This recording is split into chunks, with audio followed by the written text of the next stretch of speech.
Hey everyone, welcome to the next episode of Partnerships in SaaS. Joining me today is John the Dude at Everbound, one of actually HubSpot's top agencies and a really successful business in his space. So John, welcome to the show.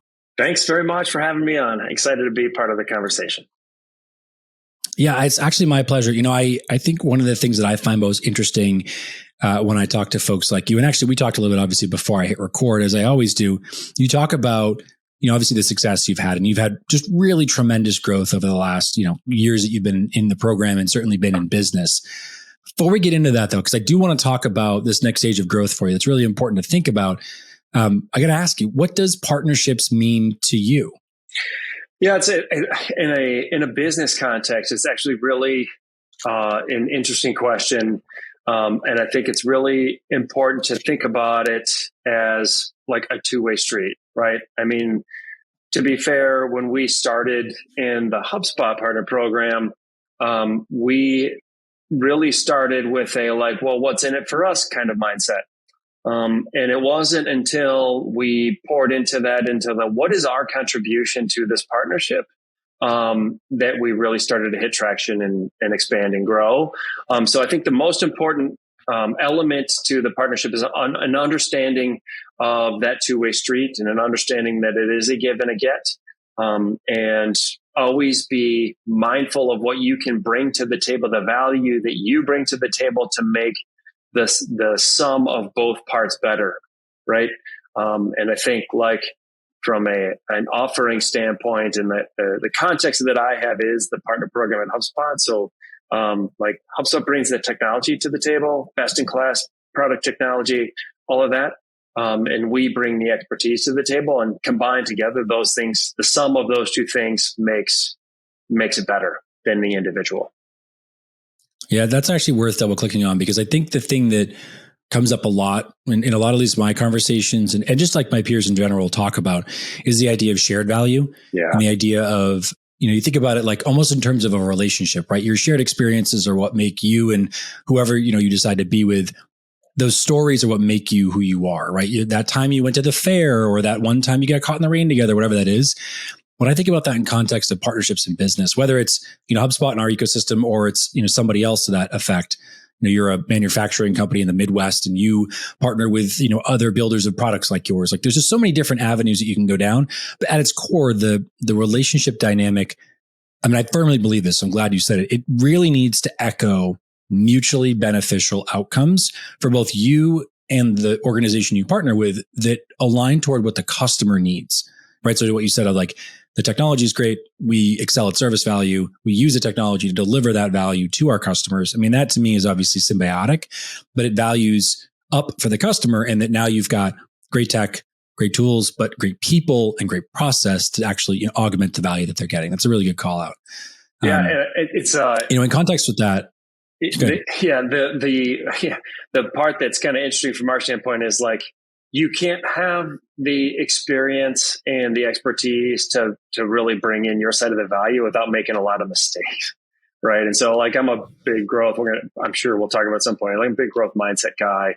And so like the value of those mistakes that we've made over the last 5 or 6 years or whatever are so immense that like, I'm sure if you talk to all of the top tier partners in any program, they would tell you like, oh yeah, we've made a lot of mistakes along the way, and that's what makes us who we are, right? That's you can't get to where you're looking to go without making some of those. Well, that's that entrepreneurial mindset of fail early, fail often. And I heard this great quote. I don't know if David Cancel actually said it out loud or just somebody was in the room when he said it, but there's this concept of do unscalable things early. I know Mark Robert, the HubSpot's first head of sales, has talked about it in front of me a few times too.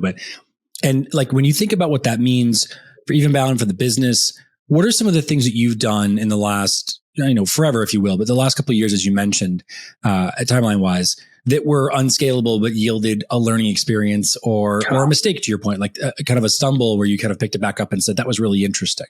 Yeah, the one big one is it came on the heels of a whole bunch of other stuff, and it just kind of came organically. And I just preface this by saying in the last couple of years we've grown a ton. And so this last phase of growth has been We've learned a ton, we've grown a ton, and a big part of that is early on we implemented a very rigid process for tracking our capacity and our utilization. So we have a really clear line of sight. I mean, we are my business buys and sells other people's time. That is, in essence, what we do. And so our products are our people. Our knowledge across those people those are our features, and the results that we deliver are the benefits.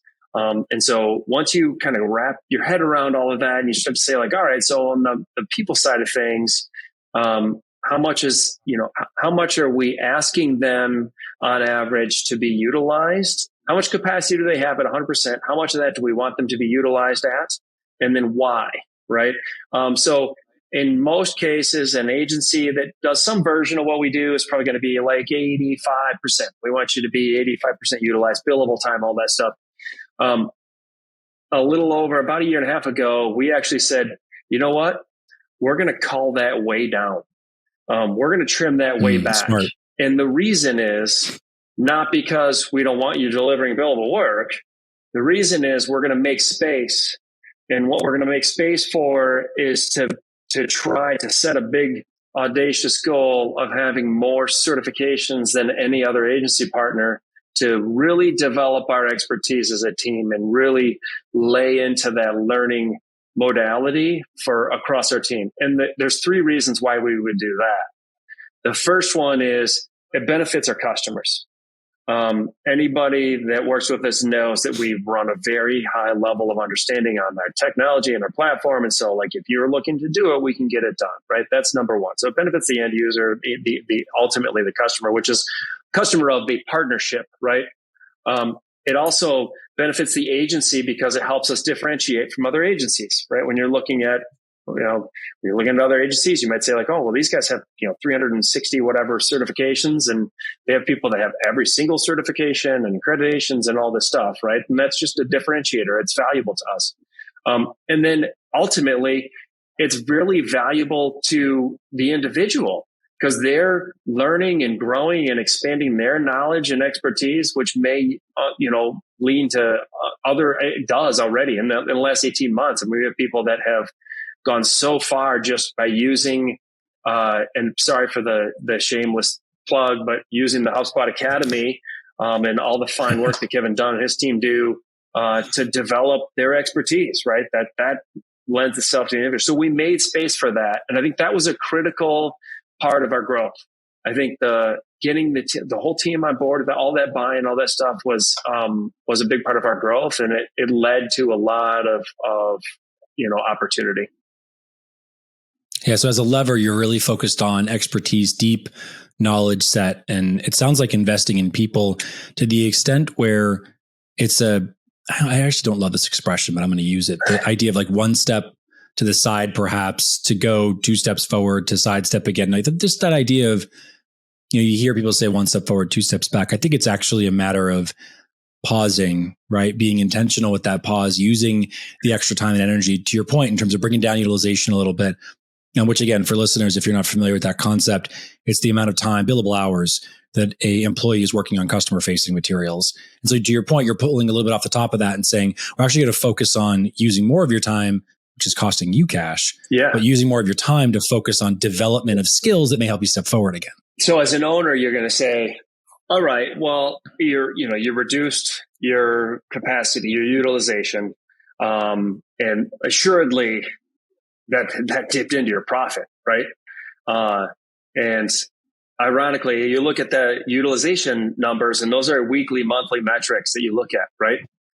We're just coming close to wrapping up where we're looking like we're going to end up for the end of the year. And we are way more profitable than we were last year, even with the reduced capacity and utilization. So reducing your utilization while it satisfies that one snapshot view that you think about, that data point in a weekly or monthly way, in the long term, it will yield results that you're not prepared for, that you can't see in the moment. So that's just a plug for leaning into your team and the learning and all of that good stuff that we've been doing the last 18 months.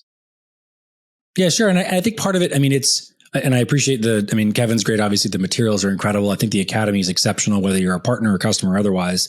I think the key takeaway for me that I'm hearing you say is invest in your people, right? And as we talk about, I want to get into sort of the 2.0 of how you guys are thinking about growth next. But when I think about growth and when I talk to agencies and software providers and folks across partnerships, on all sides of the equation, growth is defined so many different ways. It could be headcount, it could be profitability, it could be, right? So what you're talking about is, being effective at developing better talent, but not thinking about it in terms of can you, objection handle, or can you build a better landing page, or those more, tangible pieces, so much as just general knowledge gain.